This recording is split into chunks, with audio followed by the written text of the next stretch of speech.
Tonight, we're covering the life and legacy of the legendary American inventor Thomas Edison. Edison was a brilliant, tireless, and visionary mind who transformed the world with his groundbreaking innovations. From bringing electric light into our homes, to pioneering sound recording and early motion pictures, his inventions reshaped modern life and launched us into a new technological era. His story is one of relentless curiosity, unshakable persistence, and the power of imagination in action.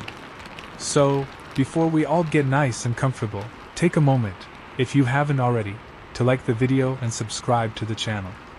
Also, let us know the time and location from which you are watching. Now, let's get right into our fascinating story, and we hope it helps you learn while you sleep.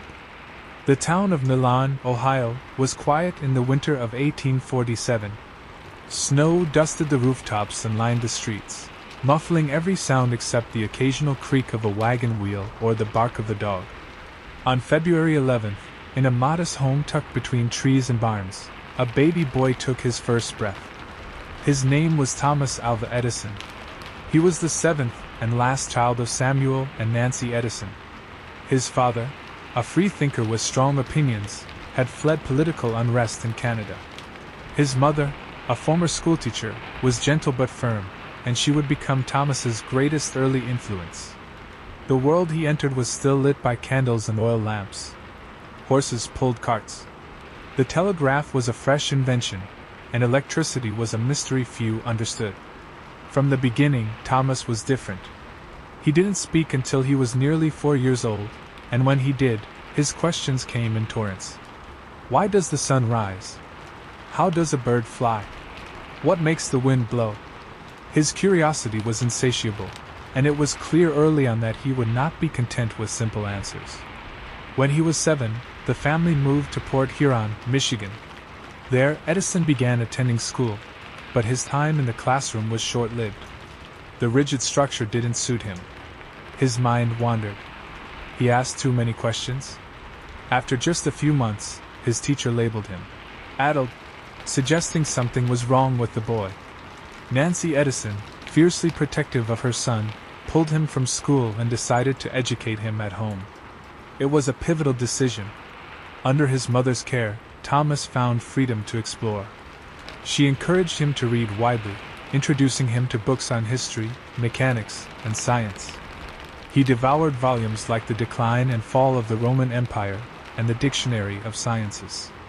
He built his own small laboratory in the basement, experimenting with chemicals and simple electrical devices. The smell of sulfur and smoke often drifted up through the floorboards. But Edison wasn't only interested in science, he was fascinated by how things worked. He disassembled clocks, tinkered with radios, and took apart machines just to see if he could put them back together. His experiments sometimes ended in explosions or ruined furniture, but his parents rarely scolded him. They saw his passion and let it grow. At the age of 12, Thomas began selling newspapers and candy on the Grand Trunk Railway line that ran between Port Huron and Detroit. The train became his classroom. In the baggage car, he set up a second lab and a small printing press. He created his own newspaper, the Grand Trunk Herald, and sold it to passengers. It was the first newspaper ever printed on a moving train. But the railway wasn't just a business venture for young Edison. It was also where he learned one of life's hardest lessons. One day, while experimenting with chemicals on board, he caused a small fire.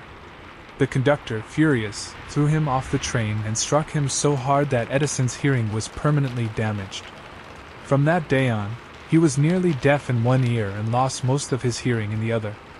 Oddly enough, Edison would later say that his partial deafness was a blessing. The silence helped him concentrate. It allowed him to focus deeply, shutting out distractions and immersing himself completely in his work. By the time he was 15, Thomas Edison had already lived a life more adventurous than most adults. But this was only the beginning. The boy who asked too many questions was just getting started, and the world had no idea what was coming. By the mid-1860s, the United States was a country in flux. The Civil War had just ended, cities were growing, and technology was rapidly changing the way people communicated. At the heart of this revolution was the telegraph, a strange, tapping device that could send messages across vast distances in mere moments. Thomas Edison, now in his late teens, became fascinated by this new language of clicks and pauses. After leaving his job with the railroad, he wandered from city to city, taking odd jobs, sleeping in cheap boarding houses, and reading every technical manual he could find. He was broke most of the time, often hungry, and constantly tinkering with new ideas. It was during this period that Edison learned the inner workings of telegraphy. He became a skilled operator, able to interpret Morse code faster than most. In an age when speed and precision were everything, he stood out. He worked the night shifts, the hours others avoided, not because he had to, but because it meant fewer distractions. In the quiet of the night, his thoughts flowed freely. One moment, however, changed everything.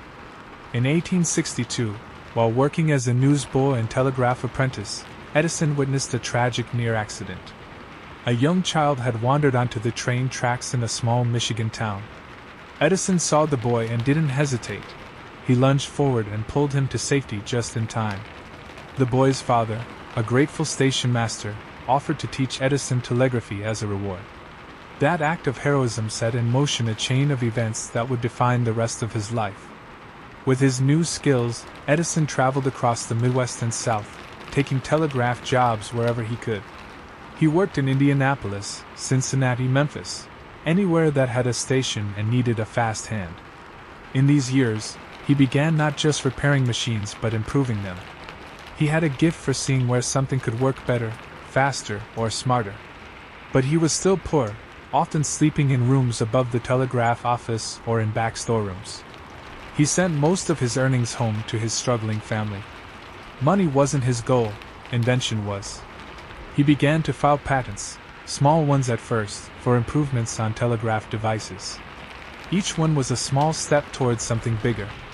In 1869, Edison arrived in New York City, penniless once again. He wandered the streets, looking for work, carrying only a suitcase full of tools and a head full of ideas. Then, fate intervened. One day, while visiting the offices of a financial telegraph company, Edison saw panic unfold. A machine had broken down, one used to transmit stock market data, and the entire office was in chaos.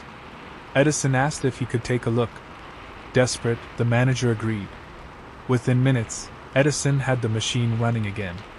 The office manager was stunned. "You saved the day," he said. "You want the job?" Edison nodded. "Yes, sir, I do." That job led to his first big invention, the universal stock ticker, a device that could print stock prices from multiple exchanges. It was efficient, reliable, and far superior to previous models. Investors loved it. Soon after, Edison received a check for $40,000 for the rights, an enormous sum at the time. With that money, Edison opened his first real laboratory in Newark, New Jersey. It was a place where ideas could become reality, where problems could be solved with wires, gears, and electricity. He hired a small team and began building what he called invention factories. He was only in his early 20s, but Thomas Edison had already transformed from a wandering telegraph boy to a serious inventor. And with his new lab, he was just beginning to shape the future. By the early 1870s, Thomas Edison was becoming a name people began to whisper about, especially in the world of telegraphy and electrical innovation. With his earnings from the stock ticker, he didn't buy a mansion or live lavishly. Instead, he did something far more telling. He reinvested nearly everything into a laboratory. In Newark, New Jersey, Edison established a space that was more than a workshop. It was a hive of innovation. He called it an invention factory. The idea was simple but revolutionary. Instead of working alone, he assembled a team of machinists, chemists, and engineers. Together, they would brainstorm, design, and test inventions in a continuous cycle of creation. The lab operated almost like a round-the-clock machine. Edison was often found there late into the night, hunched over sketches, fiddling with wires, or instructing his team on a new idea that had come to him in the middle of dinner. He slept little and worked constantly, fueled by coffee and pure obsession. His energy was contagious. Those who worked with him called him the Wizard of Menlo Park, a nickname that stuck once he moved his operation from Newark to a rural stretch of land in Menlo Park, New Jersey, in 1876. This new lab would become the birthplace of some of the world's most important inventions. Menlo Park was the first true research and development facility in history, a prototype for how innovation would be organized in the 20th century. It was equipped with state-of-the-art tools and a full-time staff who could build anything Edison dreamed up. And he dreamed a lot. One of the earliest major breakthroughs to come from Menlo Park was the improvement of the telephone. Alexander Graham Bell had recently patented the invention, but the early models were weak in sound and clarity. Edison modified the carbon transmitter, the component that converted sound into electrical signals, and made the device far more practical for everyday use. His version became the standard in telephony for nearly a century. But Edison wasn't content with improving other people's inventions. He wanted to create something entirely new, something the world had never seen. In 1877, he found it. While experimenting with sound recording, Edison stumbled upon a strange phenomenon. Using a stylus and a rotating cylinder covered in tinfoil, he recorded himself reciting, "Mary had a little lamb." When he played it back and heard his own voice, even he was stunned. It was the first time in history a human voice had been captured and reproduced. The phonograph was born. The reaction was immediate and electric. Newspapers called it a miracle. Crowds gathered to hear the talking machine. Edison became a household name overnight. Though the early versions of the phonograph were clunky and fragile, the concept was powerful. A machine that could record and play sound. It was magic brought to life. And yet, Edison, ever focused on progress, quickly moved on to his next obsession, electric light. For centuries, people had relied on gas lamps, oil lanterns, and candles to illuminate the night. They were inefficient, dangerous, and dirty. The idea of lighting homes and cities with electricity was being explored by a few inventors around the world, but no one had made it practical. Yet, Edison believed he could do it. Not just build a bulb, but create an entire system, a safe, affordable way to light up the world. It was his most ambitious project yet, and it would consume him for years. Menlo Park buzzed with activity, wires snaking across floors, filaments glowing faintly in dark corners. Edison's team worked tirelessly, often sleeping on cots in the lab. The race for light had begun, and the world was watching. By 1878, Thomas Edison was consumed by a vision to light the world with electricity. Not just a single bulb, but an entire electrical system that could power homes, businesses, and entire cities.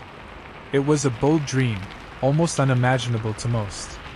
But to Edison, it was just another problem to solve. At the time, electric lighting wasn't new in theory. Arc lamps had been around for decades, used in lighthouses and street lamps. But they were too bright, dangerous, and expensive for indoor use. What the world needed was a practical incandescent light, something compact, reliable, and safe enough to use in a home.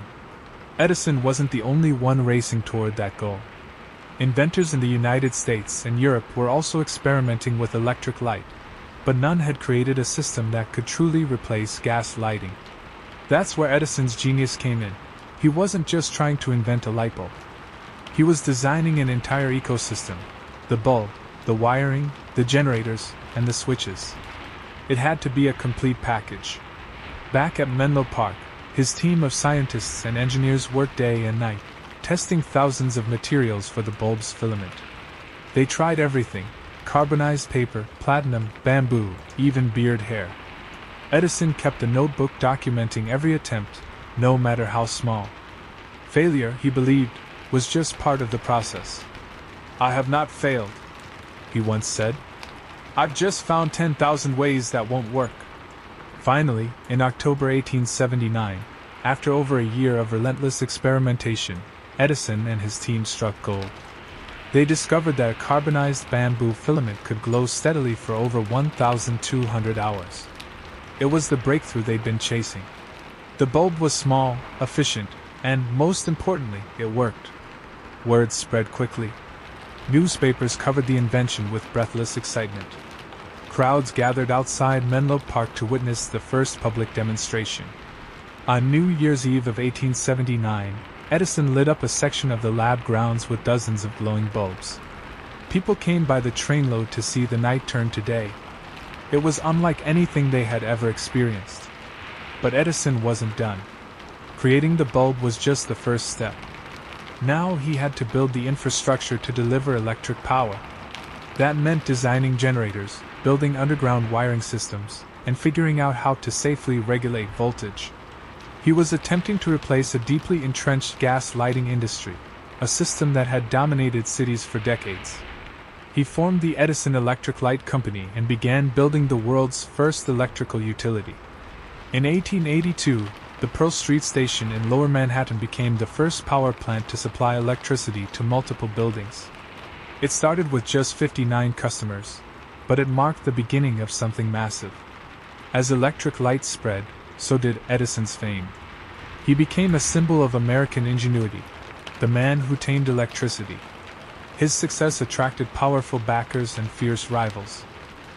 Among the most prominent was Nikola Tesla, a brilliant inventor with a radically different approach to electrical power. The rivalry between Edison's direct current (DC) system and Tesla's alternating current (AC) would soon explode into a full-blown battle. But for now, Edison was on top of the world. He had delivered on his promise, transforming not just technology but everyday life. Night no longer belonged to the dark. Yet even as the world celebrated, Edison was already moving on to his next challenge. In his mind, invention was never a destination, it was a constant journey. And he had no intention of stopping anytime soon. As the 1880s progressed, Thomas Edison had become one of the most recognizable figures in the world. His name was synonymous with invention, and his electric light system was beginning to spread across American cities. But in the shadows of his success, a storm was building, one that would test not just his ideas, but his legacy. The issue was electricity, specifically, how it should be delivered. Edison had built his entire lighting system on direct current, or DC. It flowed in a single direction, and it was reliable over short distances. But DC had limitations. It required power stations to be very close to the buildings they served. As cities expanded, this became a problem. Enter George Westinghouse, a wealthy industrialist with a deep interest in electricity. He believed in a different system, alternating current, or AC, which had been pioneered and improved by a brilliant, eccentric engineer named Nikola Tesla. Unlike DC, alternating current could travel long distances with minimal loss of power, making it more practical for a growing country. Westinghouse acquired Tesla's patents and began promoting AC as the future of electricity. Edison, fiercely protective of his DC system, was not pleased. He viewed AC as dangerous, not just to his business, but to the public. He believed that the rapid switching of direction in AC current made it inherently unsafe, and he launched a campaign to discredit it. This conflict became known as the War of the Currents, and it was as much a public relations battle as a technical one. Edison's team published pamphlets and articles warning of the risks of AC. They conducted dramatic demonstrations, electrocuting animals with alternating current to show how lethal it could be. At one point, they even helped New York authorities design the first electric chair, powered by AC, to reinforce the message that alternating current killed. It was a dark chapter in Edison's life. The man who had brought light to the world was now using fear to defend his territory. Critics began to question his methods. Westinghouse, meanwhile, stayed focused on the long game. He kept refining his systems and expanding AC infrastructure across the country. Eventually, the tide turned. In 1893, Westinghouse won the contract to power the Chicago World's Fair, a massive victory that showcased the power and safety of AC on a global stage. Shortly after, his system was chosen to harness the energy of Niagara Falls, delivering electricity over long distances to Buffalo, New York. It was a moment Edison couldn't ignore. AC had proven itself, and DC was gradually phased out. Despite losing the current war, Edison's legacy remained strong. His lighting systems had laid the foundation for the entire electrical industry. And while Tesla and Westinghouse had won the battle over current, it was Edison who had introduced the idea that electricity could be an everyday tool, something for homes, offices, and streets. But the fight had changed him. He became more cautious, less willing to share the spotlight. He distanced himself from the electric utility business and began focusing on new areas of invention. His labs kept growing, his team kept expanding, and his hunger for innovation remained as fierce as ever. He wasn't finished. Not even close. With electricity now a part of daily life, Edison turned his attention to a new frontier: motion pictures. And just like before, he intended not just to explore it, but to revolutionize it. By the early 1890s, Thomas Edison was already a titan of industry. Electric light illuminated cities, his phonograph was a staple in homes and offices, and his laboratories continued churning out inventions. But Edison was never one to rest. He believed invention should keep pace with imagination, and his imagination now turned toward capturing motion. The idea of moving pictures wasn't entirely new. Scientists and tinkerers had experimented with devices like the zoetrope and the magic lantern for decades, optical toys that gave the illusion of movement.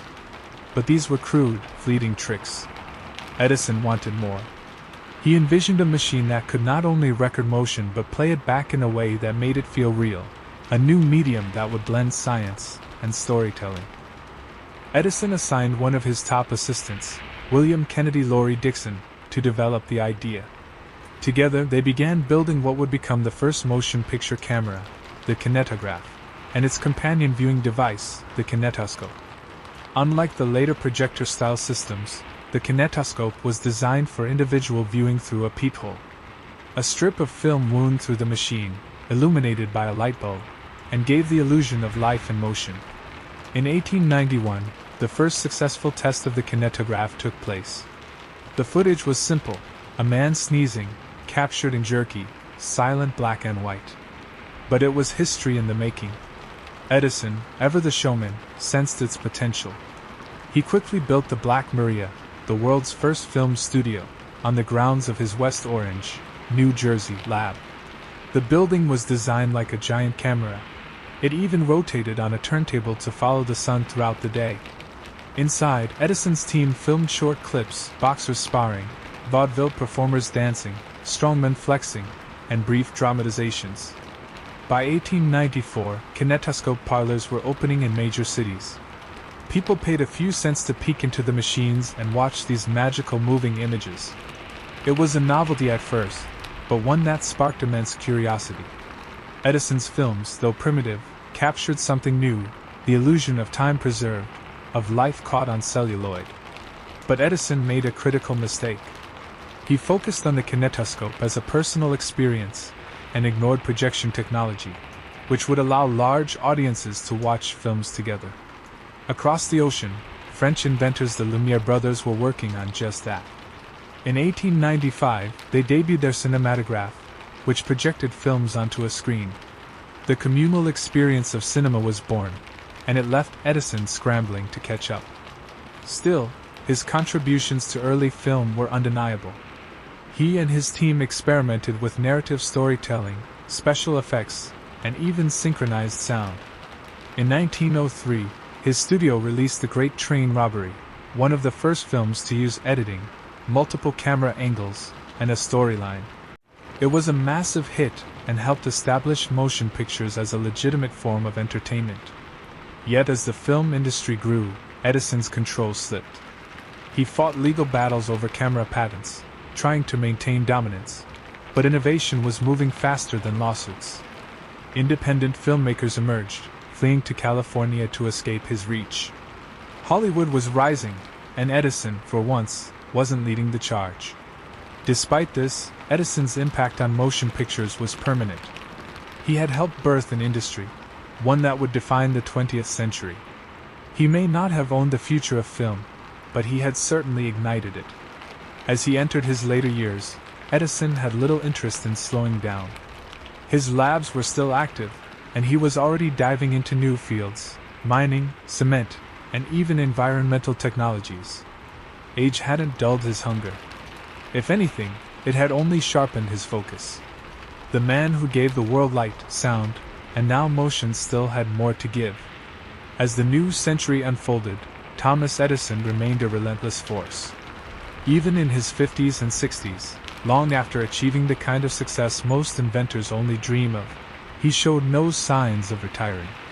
Instead, he turned his attention to new frontiers, ones that promised challenge, risk, and the thrill of uncharted territory. One of those ventures was iron mining. Edison believed he could revolutionize the iron industry by extracting low-grade ore from abandoned mines in New Jersey and refining it with advanced magnetic separation technology. He poured enormous amounts of time, money, and energy into the project, building massive plants, conveyor systems, and crushing equipment. The idea was bold, and in theory, brilliant. But reality proved far more stubborn. The ore was too impure. The costs were too high. Competition from more efficient mines in the Midwest undercut his operation. After nearly a decade of effort, Edison shut down the entire project, losing millions of dollars. It was one of his biggest failures. But Edison never saw failure the way others did. To him, each defeat was a lesson, another piece of data in the pursuit of progress. He quickly repurposed the crushing machines from the failed ore venture and used them to produce high-quality cement. This pivot led to one of his more obscure contributions, Edison Portland Cement. His cement was used in everything from Yankee Stadium to portions of the original U.S. highway system. Yet even as he branched into new industries, Edison remained driven by a core idea: innovation should serve society. He wasn't just chasing profits, he wanted to solve real problems. One such problem arose during World War I. The war had cut off access to natural rubber sources in Southeast Asia, and the United States faced a critical shortage. Cars, military vehicles, and machinery all relied on rubber for tires, gaskets, and belts. Without it, industry could grind to a halt. In response, Edison partnered with his old friends Henry Ford and Harvey Firestone. Together, they launched the Edison Botanic Research Corporation. Their goal? To find a plant that could grow quickly on American soil and produce enough latex to create rubber. Edison threw himself into the challenge with his usual intensity. He tested over 17,000 different plant specimens in his lab, experimenting with hybrids, fertilizers, and growing conditions. After years of trial and error, he eventually discovered that goldenrod, a common weed, could be engineered to produce latex. It wasn't a perfect solution, but it was a promising one. This period of Edison's life was marked by quiet persistence. No longer in the public spotlight the way he had been in his youth, he spent long hours in the lab, dressed in his trademark suit and hat, sleeves rolled up, eyes narrowed over a microscope. Visitors to his estate in West Orange, New Jersey, often found him at a workbench, still sketching, still testing. Despite his age, Edison remained curious, sharp, and tireless. He carried notebooks everywhere, jotting down observations and ideas. His hearing had worsened, but he refused to wear a hearing aid, preferring instead to read lips or ask people to write down their thoughts. He claimed the silence helped him think more clearly. By the 1920s, Edison had become a living legend. He was honored by presidents, praised in textbooks, and recognized as one of the architects of the modern age. But he never let the praise distract him. In his mind, the work was never truly finished. Even as his health began to decline, Edison stayed close to his laboratory. He believed the world still had questions that needed answering, and he wasn't ready to stop asking them. By the mid-1920s, Thomas Edison had become more than just an inventor. He was a symbol of American ingenuity. Schoolchildren learned his name alongside George Washington and Abraham Lincoln. His inventions had helped shape the way people lived, worked, and communicated.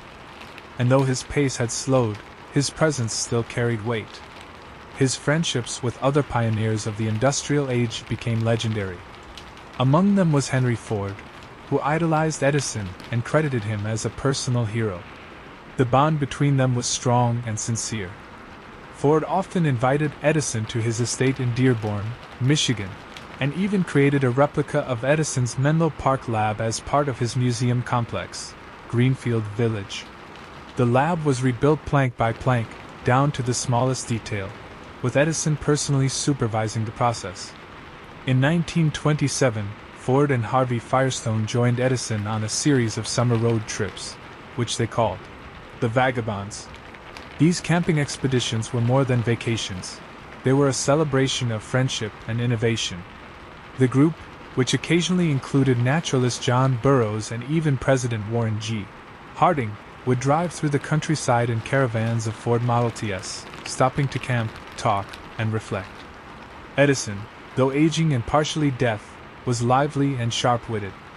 He would walk the woods alone, collecting plants for his rubber experiments. He and Ford would stay up late discussing everything from electricity to the future of science. These trips showed a more personal side of Edison, one filled with warmth, humor, and deep curiosity about the natural world. But time was catching up with him. By 1929, the United States was preparing to celebrate the 50th anniversary of the invention of the electric light. A massive event was planned in Dearborn, and Edison was invited as the guest of honor. Though frail and walking with assistance, he accepted. The celebration was more than a ceremony. It was a national tribute. President Herbert Hoover attended. Industry leaders, scientists, and thousands of Americans came to pay homage. The event culminated in a powerful moment. Edison, standing in the recreated Menlo Park lab, flipped a switch to reenact the lighting of his original bulb. A network of lights glowed, symbolizing the spark that had lit the modern world. As the lights illuminated the crowd, Ford stood beside him, visibly emotional. The world saw not just an inventor, but a man who had lived to see his dreams become reality. Newspapers called it a triumph of the spirit of invention. For many Americans, it was a defining moment of the era. But Edison knew his time was limited. His health was in steady decline. He suffered from diabetes and other complications, and by the early 1930s, he was spending most of his time at home in West Orange. Even so, he continued to visit the lab when he could, notebook in hand, eyes still alert. Despite his physical limitations, he maintained his optimism. "Everything comes to him who hustles while he waits," he had once said, a line he lived by until the very end. His mind never stopped moving, even as his body began to fail. Visitors came in a steady stream, scientists, journalists, admirers, all hoping to speak with the man who had shaped so much of their world. Edison welcomed them, though often briefly. He spent more time with his wife, Mina, and his children, particularly Charles, who had taken over many of his father's business affairs. The son was setting on a remarkable life.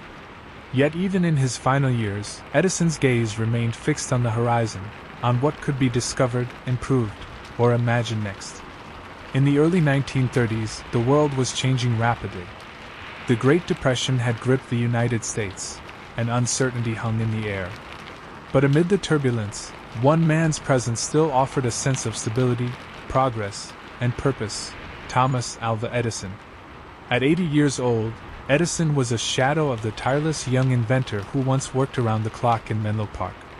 His once boundless energy had waned, his hearing nearly gone, and his body weakened by illness. But his spirit, the relentless drive that had powered over 1,000 inventions, still flickered brightly. He spent his final years at his home in Llewellyn Park, a quiet, tree-lined estate in West Orange, New Jersey. There, he was surrounded by reminders of a life lived in pursuit of discovery: boxes of notes, early prototypes, photographs, and tributes from grateful nations and admirers.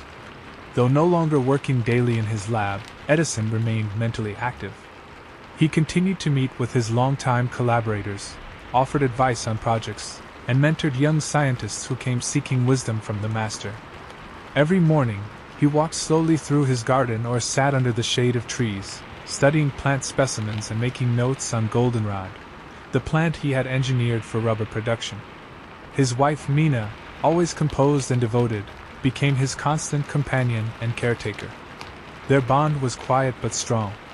She had supported him through decades of work and upheaval, raising their children while Edison pursued the impossible. Now she stayed by his side, reading to him when his hearing failed, watching him sleep when his strength gave out.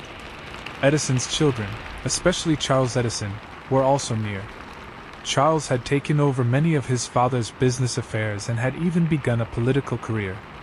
He was deeply respectful of his father's legacy and often consulted with him on both technical and personal matters. Their relationship was one of mutual admiration, the passing of the torch from one era to the next. In the fall of 1931, Edison's health began to deteriorate rapidly.